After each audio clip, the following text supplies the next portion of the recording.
مرحبا فيكم بفيديو جديد. اشتقت لكم اليوم، اجيت لكم بطبخه جديده. اليوم بدي اعمل لكم المعكرونه بالبشاميل.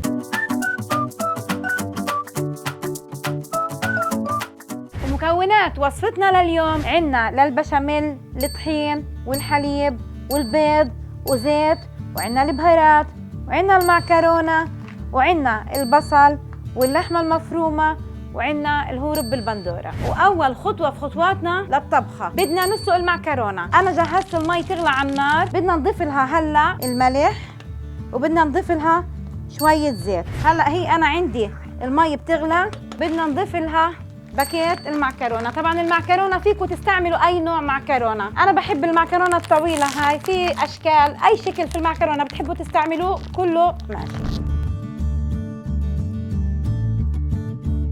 وبهيك حطينا المعكرونه في المي عشان نسلقها. طبعا بتحتاج تقريبا 10 دقائق للسلق، ما بتحتاج كثير. والخطوه الثانيه لوصفتنا لليوم، بدنا نجيب البصله نقشرها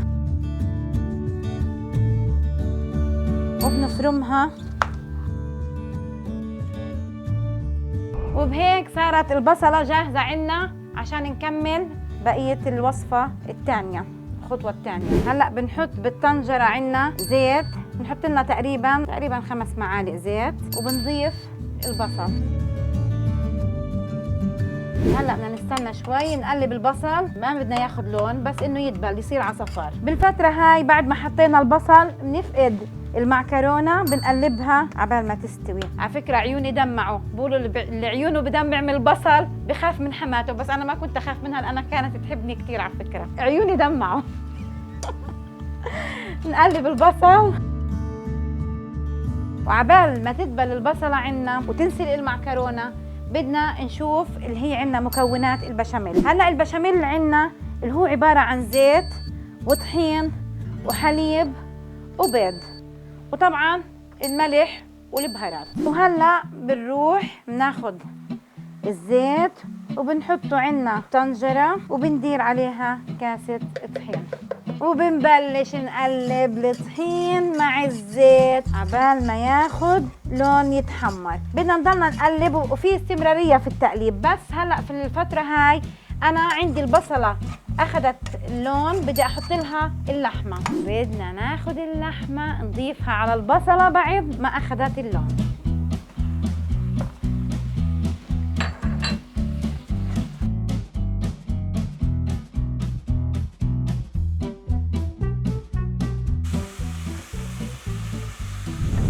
وهون ما ننسى نضلنا نحرك الطحين عبال ما ياخد اللون الذهبي.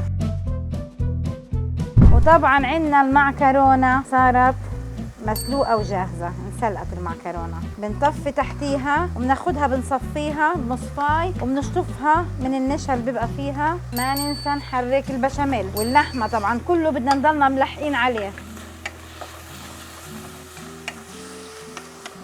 هلا في هذه الاثناء بنوطي تحت اللحمه وبنغطيها عبال ما تستوي. نحرك البشاميل وناخذ المعكرونه عشان نصفيها ونشطفها. هلا هون بنصفي المعكرونه وبنشطف المعكرونه كثير منيح بعد ما نسلقها من النشا عشان تضلها معنا مفلفله ما تخبصش. وبهيك شطفناها وبدنا نتركها تتصفى.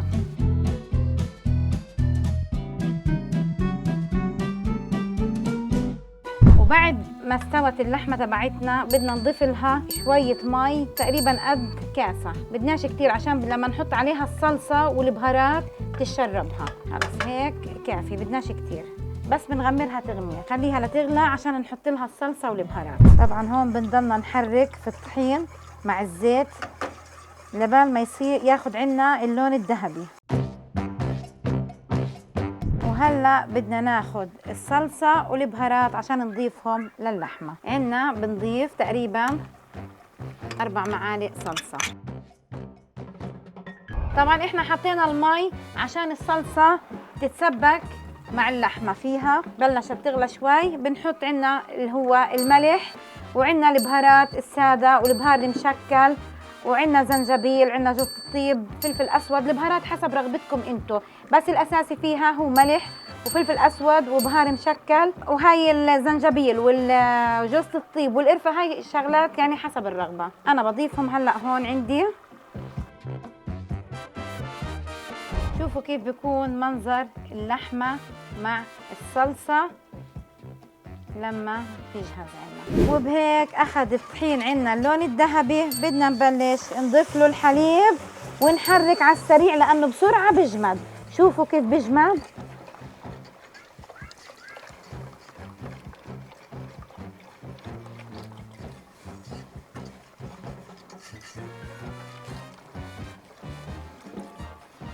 الحليب طبعا احنا حطينا كاسه الطحين، الحليب تقريبا بدها 3 كاسات حليب، بس انا بدير يعني بتصير زي العجينه معنا بالاخر. هلا بفرجيكم كيف بتصير بس تغلى.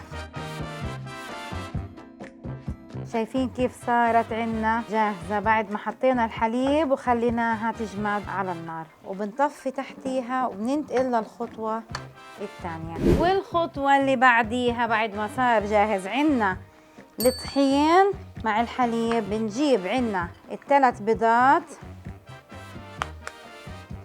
وبنحطهم على الخليط تبعنا. هي بتبقى على فكرة طريقتها زي الكعكة، كتير زاكية. وعنا الملح، فلفل أسود، بهار مشكل، جوز الطيب، قرفة، زنجبيل، وبنحطهم على الخلطة تبعتنا. بنخفقهم زي الكعكة. كيف طريقة الكعكة؟ نفس الطريقة. على فكرة كتير زاكية، كتير كتير كتير، يعني عن جد من أذكى الطرق للمعكرونة بالبشاميل، وهاي مشهورين فيها إخوتنا المصريين، كتير مشهورين فيها. هلأ شوفوا كيف صارت، شايفين؟ زي الكعكة، نفس قوام الكعكة اللي بنعملها. وهلأ بدنا بعديها ننتقل لتجهيز الصينية عشان نفوتها الفرن. وبهيك صار عنا جاهز المعكرونة المسلوقة، وصارت عنا جاهزة الحشوة، وصارت عنا جاهز البشاميل، وجهزنا صينية عشان نصفط فيها المكونات وندخلها الفرن. وهلأ بدنا نبلش تجهيز الصينية. بنحط جزء من البشاميل اللي هو الطحين اللي جهزناه، بنحطه في الصينية من تحت. بنحط تقريبا نص الكمية أو أقل شوي، نفرده في الصينية. فردناه بهاي الطريقة. وهلأ بنجيب المعكرونة وبنحط نصها في الصينية، نفردها بهاي الطريقة. والخطوة اللي بعديها بدنا نحط الحشوة تبعتنا اللي هي اللحمة مع رب البندورة اللي هي الصلصة اللي جهزناها. بنحشي فيها الصينية بالطريقة هاي، بنوزعها، نحاول نوزعها بطريقة اللي كل القطع لما تتقطع بالأخير إنها كلها تكون ماخدة لحمة، يكون فيها لحمة. فإحنا وزعناها هيك، بتوقع هيك يعني تمام. حطينا كل الكمية تبعتنا. بنرجع نكمل بقية كمية المعكرونة. هلأ إحنا حطينا طبقة بشاميل، طبقة معكرونة، الحشوة اللي هي اللحمة والبصل والصلصة، وبنحط الطبقة اللي بعد هيك بنغطيهم باقي كمية المعكرونة، لأن إحنا حطينا نص الكمية. نرجع بنحط النص الثاني اللي بقي عنا، بنوزعه على اللحمة بالطريقة هاي. طبعا بنحاول شوي هيك نضغط عليها إنه تمسك في بعض. وآخر خطوة عنا بدنا نضيف بقية كمية البشاميل، نوزعه بالطريقة هاي، نغطي فيه كل كمية المعكرونة وكل المكونات اللي حطيناها. طبعا أنا بالفترة هاي حميت الفرن، ولعته على أساس إنه يكون جاهز قبل ب5 دقايق، إنه يكون حامي لما نحط الصينية. هلا بنخلص كمية البشاميل تبعتنا كاملة، بنقسمها على الوجه زي ما انتم شايفين بالطريقة هاي. وبهيك حطينا كل كمية البشاميل تبعتنا، بنرتب منظر الصينية هيك من فوق. وبهيك صارت عنا جاهزة عشان ندخلها على الفرن. ناخذ صينيتنا على الفرن. وبهيك صارت صينيتنا لليوم جاهزة. أنا بعرفش أمسك إلا بالبشكير. أوبا، واو واو واو. شوفوا المعكرونة بالبشاميل، هذه كعكة كيك، هذه كيكة المعكرونة بالبشاميل. كيف المعكرونة بالبشاميل؟ هلأ وقت التقييم. طبعا هاي بتقدم جنبها زيتون، طبعا خير السنة، أخضر وزيتون أسود، وبتقدم جنبها مخلل، فلفل مكبوس، أي نوع مخللات تقدروا تاكلوه معاها. وأما هلأ مع لجنة التقييم، شوف مين بده يقيم ونشوف كيف الطعم. اما هلا يا حبايبي فمع اللحظه الاسطوريه اللي بدي اجرب فيها الاشي اللي صار لي ساعتين بصور فيه. الريحه لحالها قصه، والله نشممهم يما. خليهم يشموا. لا هلا بقول لك بدنا نميل ندوق. لاحظنا بالفتره الاخيره انكم على اليوتيوب عم تكتبوا لها انه مش ضايل غير تيجوا تاكلوا معنا. فعليا الحاجه مشاتي بتعطيكم تفاصيل الطبخه بحذافيرها، يعني قد ايه مي بالضبط، قد ايه ملح، قد ايه سكر، قد ايه بهارات. صح يا حجه؟ صح. فشكرا ام جوليا.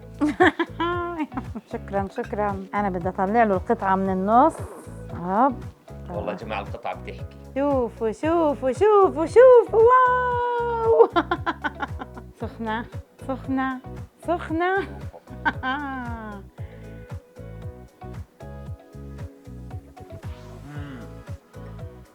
كيف كيف كيف بدك زيتونه؟ كيف؟ سخنة كتير زي النار بس كتير زاكية.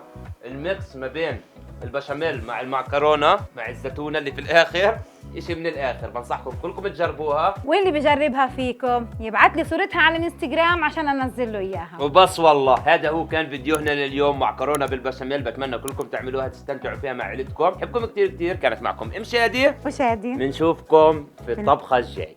سلام.